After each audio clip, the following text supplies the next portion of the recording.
जो बोलना है आपको बोलिए विनोद जी, आपका टेक क्या है बोलिए। नहीं, ये शेर व शायरी चल रही तो मैं भी एक शेर कह दूं, जरूरी। क्योंकि कागज की बड़ी बात होती है, कागज दिखाओ, कागज लाओ, कागज होती है ना। सीए के टाइम भी हो रही थी, इसमें भी हो रही है। वो कह रहे 300 साल पुराना कागज कहाँ होगा वो। तो कागज यकीन का जरिया यूं ही नहीं बना होगा, कागज यकीन का जरिया यूं ही नहीं बना होगा, बातें कहकर बातों से कोई कितना मुकर गया होगा। तो इसलिए इसलिए बातों से ज्यादा कागज का महत्व है।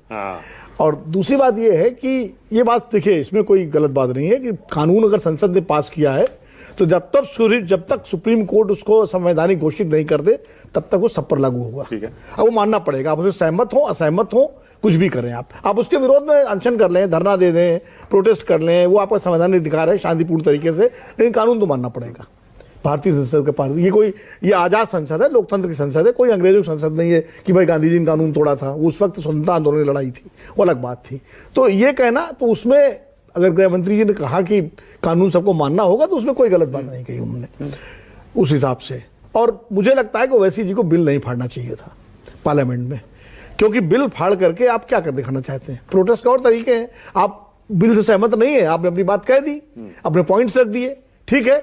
अब सरकार माने या ना माने उसकी बात है, लेकिन मुझे लगता है कि वो थोड़ी वो बात मुझे कम से कम। अच्छा विनोद जी एक बताइए, ये जो सरकार है, ये जो विवादित बिल होते हैं मुद्दे, उन पर भी बड़े बड़े बदलावों के कानून पास करा लेती है, बिल पास करा लेती है, और एनडीए के सारे सहयोगियों को भी साथ लेकर चलती है, और उनको भी बहुत ज्यादा नुकसान नहीं होता। मतलब ये जो अरेंजमेंट चल रहा है कि बीजेपी एकदम कड़े फैसले ले लेती है क्योंकि उसे मुस्लिम वोट चाहिए नहीं, और बीजेपी के सहयोगी भी मुस्लिमों का सपोर्ट खोते नहीं है बीजेपी के साथ रहते हुए भी। देखिए, दो चीजें हैं इसमें। एक तो क्या है कि आज की तारीख में देश के अंदर जो वातावरण है, देखिए सहयोगी दल कब अब अपनी सरकार के खिलाफ खड़े होते हैं उससे अलग होते हैं जब उनको दूसरी तरफ कोई उम्मीद दिखाई पड़ती है और विपक्ष कांटे की टक्कर में होता है। जैसे अटल जी के टाइम में जो बीजेपी थी उसकी ताकत कमजोर थी, सहयोगियों की ताकत बड़ी थी।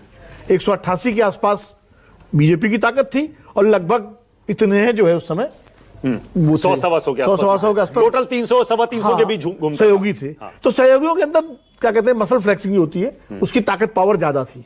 और सरकार को भी चूंकि 90-100 सांसदों का समर्थन चाहिए था बहुमत के लिए, तो सरकार भी लचीली हो जाती थी। इस समय सहयोगियों की ताकत कम है। भाई एनडीए कितना है? 293, अकेले बीजेपी 240 है, तो उसको सिर्फ 32 सांसदों की कमी होती है बहुमत के लिए। तो वो उतना मैनेजमेंट कोई भी पार्टी जो रूलिंग में है वो कर लेती है। और भाई नरसिम्हा राव ने 234 सरकार चलाई पूरी 5 साल चलाई, 234 से कांग्रेस के। तो ये है भाई बात। और दूसरी बात, जो भारतीय जनता पार्टी के सहयोगी दल हैं उनको इस बात की उम्मीद रहती है कि भाजपा का जो पूरा जनाधार है वो उसको मिलता है। उसका फायदा उसको बिहार में भी होता है, उसका फायदा उसको आंध्र प्रदेश में भी होता है, उसका फायदा उसको उत्तर प्रदेश में भी होता है। भाजपा की जो ताकत है उससे सहयोगी दलों को भी ताकत मिलती है। चिराग पासवान अकेले लड़के देख चुके हैं, वाजपेयी पार्टी के हैं 2020 में, क्या रहा, एक भी एमएलए नहीं जीता पाए। बीजेपी के साथ लड़ते तो कम से कम 15-20 एमएलए जीत के आ जाते। तो नीतीश कुमार क्यों लौट के आ गए बीजेपी के साथ? क्योंकि उन्हें मालूम था कि बीजेपी के साथ जाने में फायदा है। रही बात मुस्लिम वोटों की, तो मुस्लिम वोट भी देखिए, हम लोग मुसलमानों को एक उसके रूप में देखते हैं, थोक के वो रूप में, लेकिन जब आदमी का वोटिंग पैटर्न अलग अलग होता है, सोच समझ के देता है, चाहे हिंदू हो चाहे मुसलमान हो, ठीक है, मोर ओवरलेस तो एक पसंद नापसंदगी होती है, लेकिन बहुत सारे दूसरे फैक्टर भी होते हैं। मान लीजिए कहीं कोई कैंडिडेट किसी पार्टी का बहुत अच्छा है, जेडीयू है मान लीजिए या एलजेपी है, वहाँ कोई कैंडिडेट ऐसा है जो व्यक्तिगत रूप से मुसलमानों में बहुत लोकप्रिय है, उसका काम है भले वो हिंदू ही हो तो उसको वोट मिलेगा।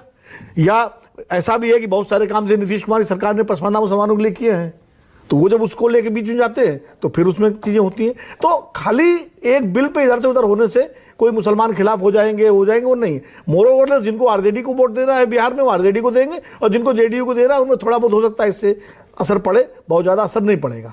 तो जो सहयोगी दल है वो जानते हैं इस बात को कि भारतीय जनता पार्टी की नाव मजबूत है, उस नाव में उस जहाज में बैठे रहते हैं उनको फायदा उसी में है। हाँ, ओके, ऑल राइट, टाइम भी खत्म हो रहा है। उम्मीद है के शर्मा जी आज मुझसे नाराज नहीं होंगे। नहीं, के शर्मा सुरेंद्र राजपूत से नाराज रहते हैं विनोद जी। अच्छा विनोद जी, वैसे इस बिल पर आपका स्टैंड क्या है?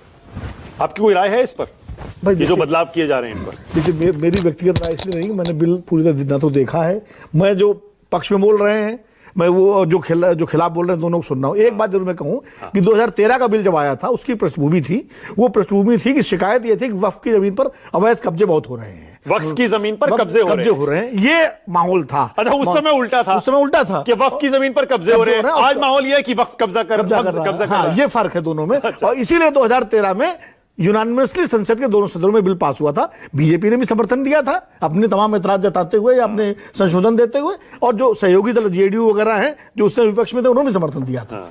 और जगदुर्गा पाल तो उसमें कांग्रेस में थे, जो आज जेपीसी के अध्यक्ष रहे।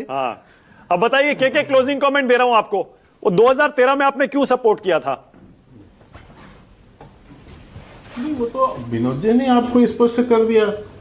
जो माहौल था कि यदि जमीनों पर अवैध कब्जे हो रहे हैं, भू माफिया उसके ऊपर हावी हो रहे हैं, तो उससे उसको बचाना ये तो देश हित में है। हम वो नहीं है कि हम जो लकीर के फकीर हैं कि हम विपक्ष में हैं तो हमारा काम है कि हम जो है अगेंस्ट में ही वोट करें। ठीक है, हम अगेंस्ट में ही वोट करें, भले वो टाइम